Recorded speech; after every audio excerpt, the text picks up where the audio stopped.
All right, welcome back to the Randy Forcier podcast. This is episode 6.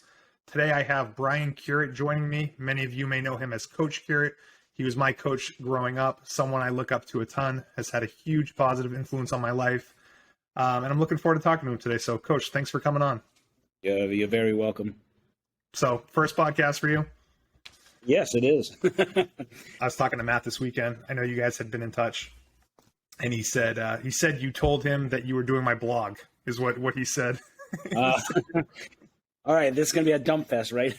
No, I'm happy to sort of like Bill Belichick saying something to the effect of snap face or something like that. You know?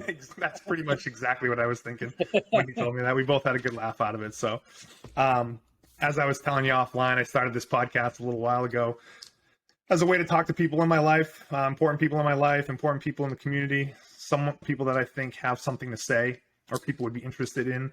So I thought of you, and I wanted to have you on because as my kids have grown up, I've gotten pretty involved in coaching. You've obviously been a coach your whole entire life, coached me, probably 1,000 kids at this point. And there was a conversation I want to have around coaching. It's something that I've been having fun with, that I want to improve in, that I can see doing for a while. And I figured you'd be the best person to talk to. So why don't you give me a little bit of background on your coaching, when you started and where you've been? I know this stuff, but...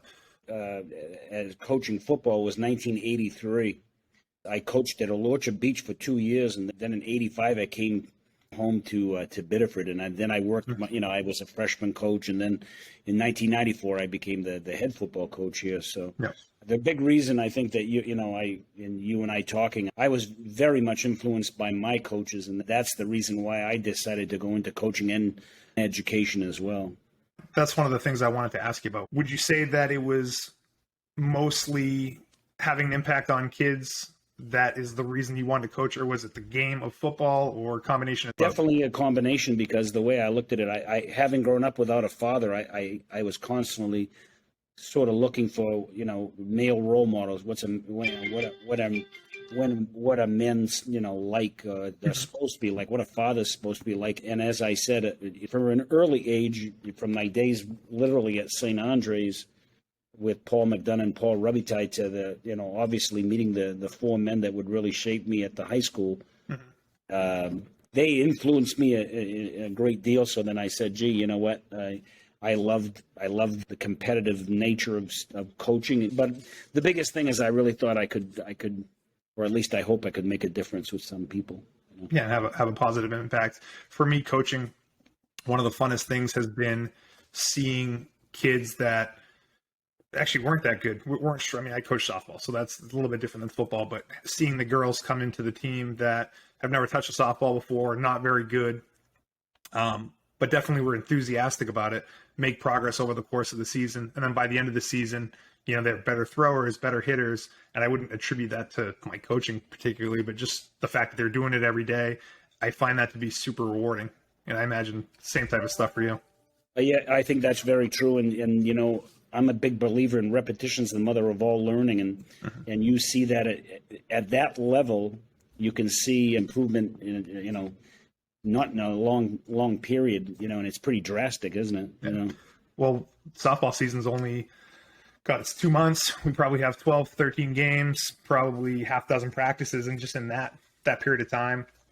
I talked to you about this before, and maybe a lot of people don't know this, but when I came back from my second go around as the head football coach here, I sought you out. I sought Josh Sincotter out. I saw John Che out, and I hope to be around for another, 7-10 years or what have you. But I was really hoping to see some of the people that Biddeford football meant so much to. And then I was hoping, of course, families, life, and things like that are so busy, and that didn't work out. But look, see, you found a niche with girls softball. Yeah, coaching with you for those, I think it was 3 seasons, although that last season was especially tough. I think my second daughter had been born, work was super busy, so it got a lot harder to carve 3 hours out of every day during the week. But the first couple of years, at the very least, were some of the funnest times I had. I got to see one of my best friends, John Che, on a daily basis, got to hang out with you guys, see what it was like behind the scenes.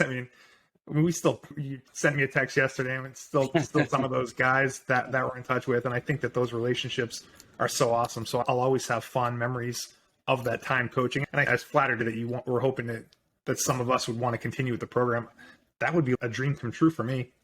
It's just the timing with the kids. You know, if I was a teacher, and that's you. I mean, it's helped with coaching for you to be a teacher and a coach, right? I mean, your day gets done when the kids' day gets done, and then you just coach in the afternoon. For me, having a business and working generally a 9 to 5, it's a little bit harder to coach. But I think being a teacher coach is probably an ideal situation. Yeah, I think that's true. And as I said, I always knew that you'd be a real good coach. And I know that the other people, John and, the St. Carter brothers, obviously Anthony now is the head wrestling coach here at Biddeford High School, is doing a great job. So, and they've had some success. Yes, they have. Been following them this season. Isn't it interesting to see that Biddeford and Saco are a joint team? And that happens, I guess, all over the state nowadays where communities are collaborating just because of numbers. But very foreign to us, isn't it? Yeah, I mean, it's been, past 5-10 years that's happened. There's some joint hockey teams, obviously this wrestling team, there's probably a few others, but it's a weird thing to see. Yep. But I love seeing the success that Ant's having. Definitely following him. I know he'll have a huge positive impact on those kids for Biddeford and Saco. So that's exciting.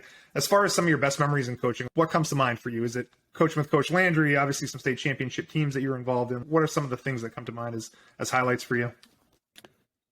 I think you certainly remember the winning.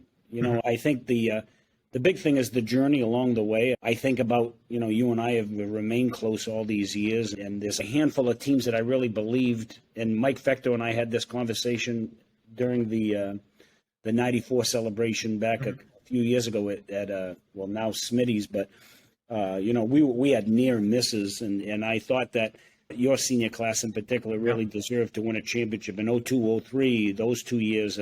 Your other brother in 16. I mean, those teams were just gut-wrenchingly close. I mean, none more than yours, and to get beat by a team by 1 point, that's a tough pill to swallow. But at the same time, I think there's a right and a wrong way to go about things, and I'm not saying it was the only way, but it was the only way I knew. And I thought that to see kids buy into what you really believe is important is just a great experience. And I guess the biggest thing for me, and really thinking about that question, is that when you meet a player at 14 years old like you were, and you in freshman football, if you remember, we joke about that all the time, how I had gone in to address the freshmen that year, and then to see what kind of fathers you guys are, how successful you are, it's so satisfying to me.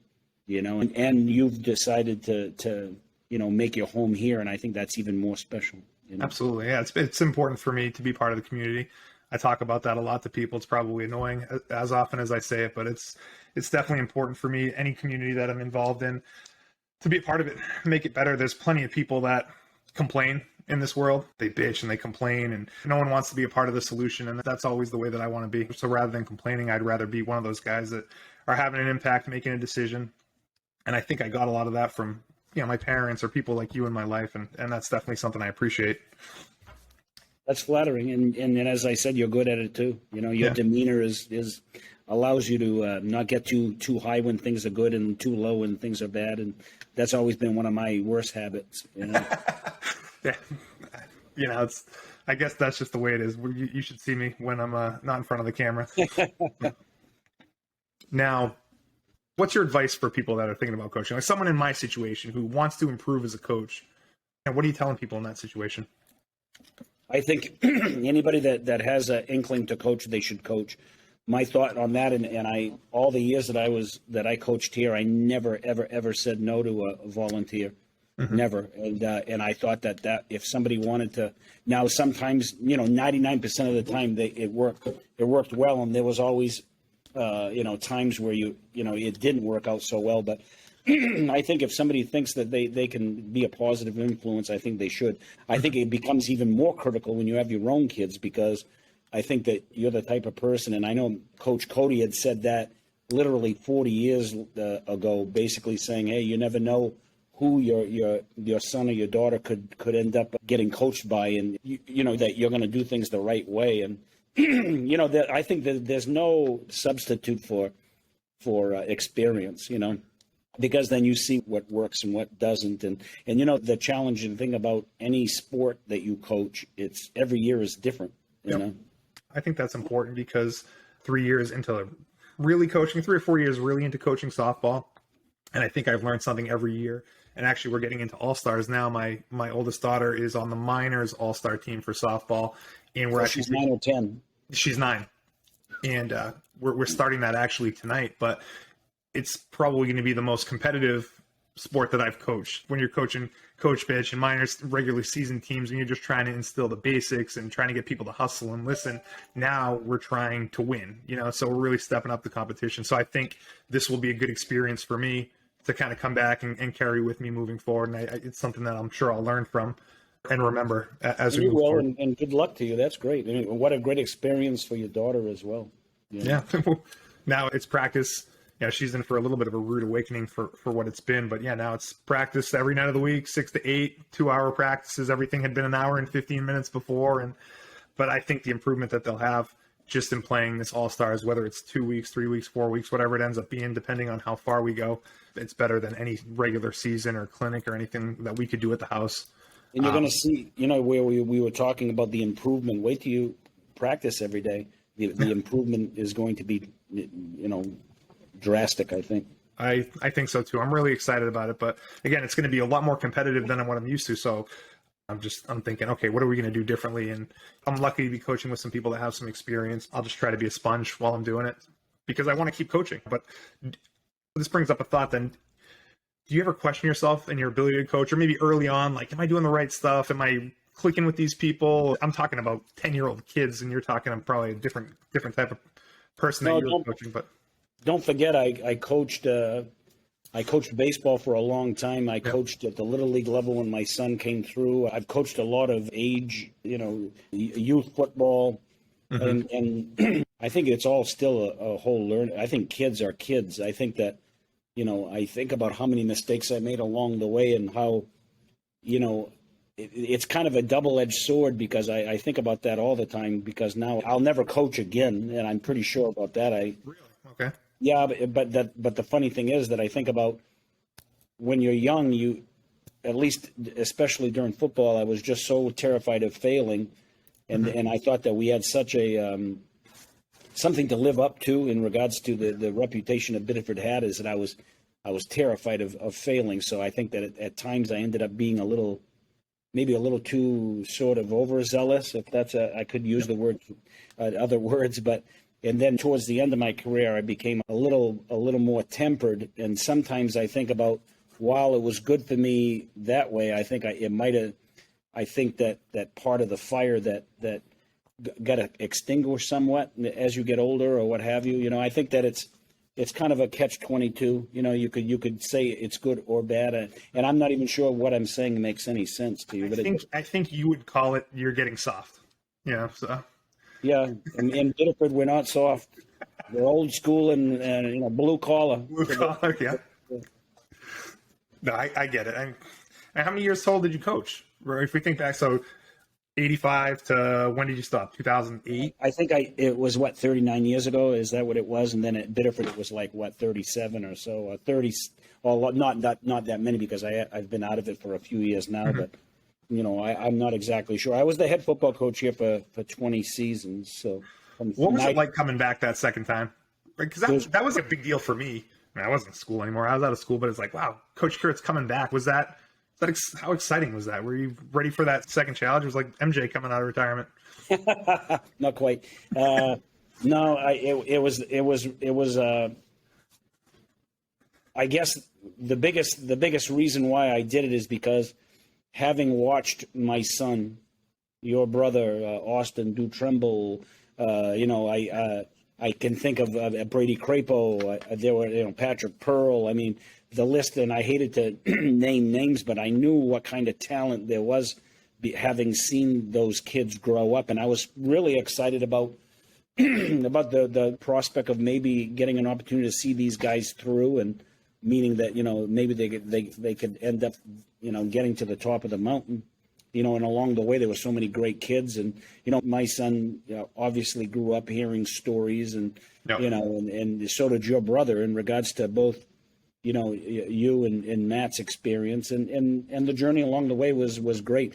I can say this, like when I think about the teams that are the most dear to my heart, I think about how hard they were willing to work, and I know that Ryan Lucas, our former trainer, he and I had this conversation probably 2 years ago, and it was flattering. He said, everywhere he's gone and the conversations he's had, he said nobody outworked Biddeford kids, and that I think is a tribute to what the program meant, what people were willing to do to, and not only that, just their ability to be coached. And Yep.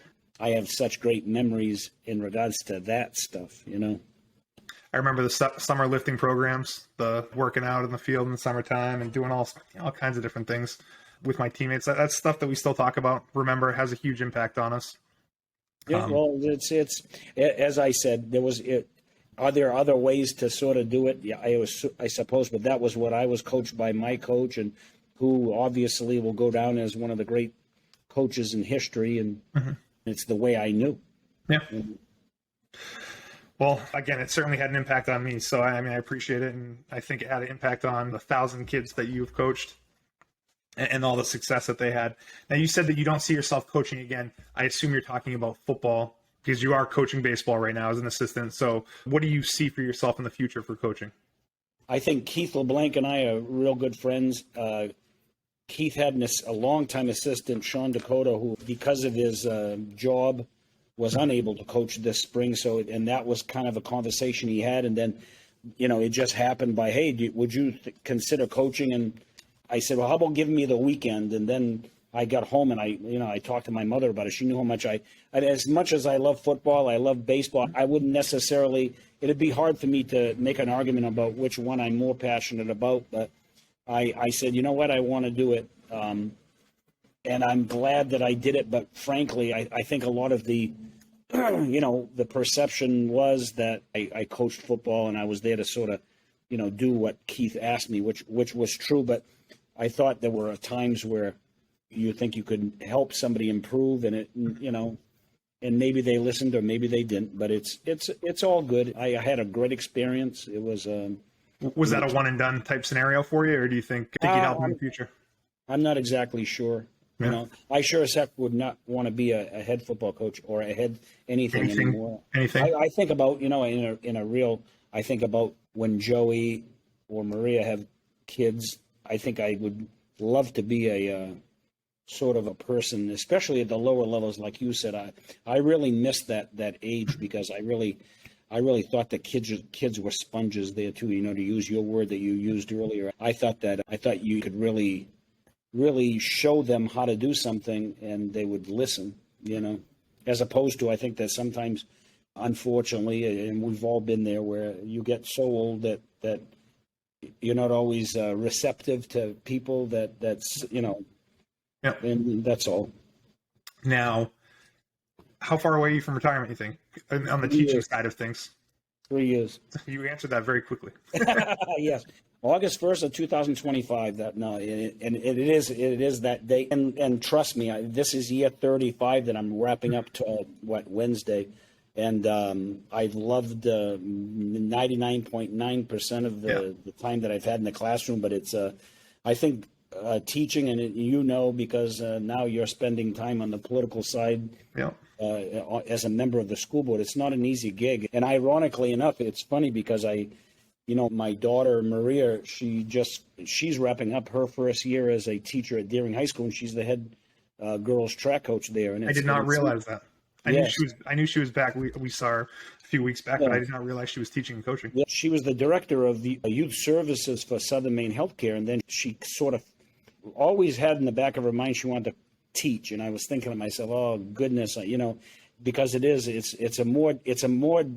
it's a far more difficult job than it was back in 1987 when I first started teaching, for so many different reasons. But she loves it. She is so happy about doing that. I would think that at some point Joey will certainly do some coaching at some point. Yeah. I'm positive. He'd be a great coach. Yeah. He's really, really, really bright kid, and he's a football guru. He just loves every part of football. So. Yeah. No, he would be a great coach. I regret not taking your class in high school. We joke around about it. It was a little bit too easy for me. Current events. I left that class for people like Josh and Kata, and maybe a step down for me as a student. So. No, I'm very, and speaking of that, I'm very passionate about that course in particular. It's especially in this day and age, in this climate, so to speak. Yeah. So that's what you're still teaching. I teach that, and I teach the freshman course, and I've also, last year and this year, I'm teaching one U.S. history course as well, which I always was. No kidding. I always loved, yeah. I didn't know that you taught U.S. history. How many years have you taught that, or is this a new thing for you? It's a new thing as of late, but ironically enough, that's what I was a U.S. history major. So all the earliest part from my first year up until year 10, I was teaching U.S. history. When I came back to the high school from the middle school, Paul McDonough said, "Hey, you're teaching a new course," and that's what critical issues became. But then there were other people teaching U.S. history, so then I sort of fell into the freshman course, which is a good course. But I like it because I get an opportunity to see kids as freshmen, and then I get them again as they leave, and that's kind of a neat experience as well. Build that relationship that spans the whole high school experience. The maturation process, again, where you're talking about how kids improve so much. Well, it's real neat to see kids grow up too, both physically and emotionally, Yeah. And it goes so fast. I have classmates that I went to high school with that have kids that have graduated high school this year, and it just goes by in the blink of an eye. 4 years is nothing.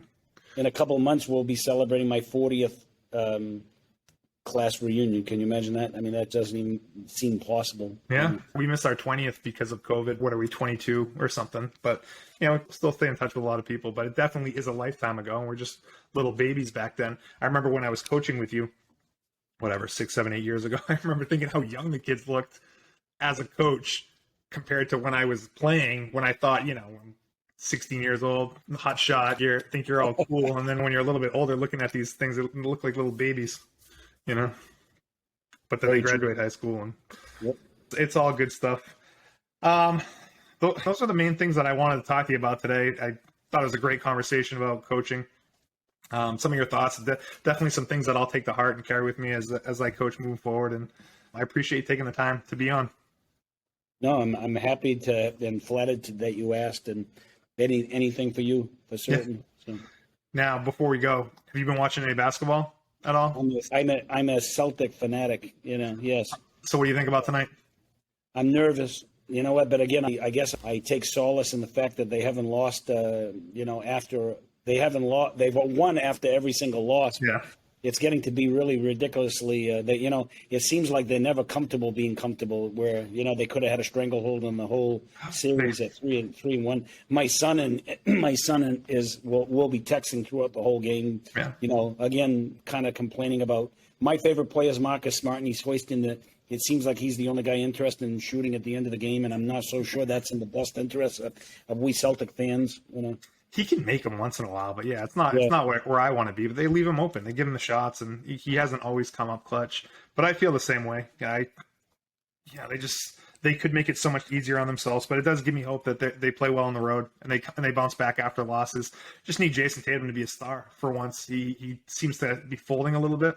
I don't want to say folding completely, but he's definitely not living up to what I would expect from him, unfortunately. Well, there's a time where everybody has to rise to the occasion, and I think we're at that point now. He has to. I mean, Steph Curry did that. Think about it.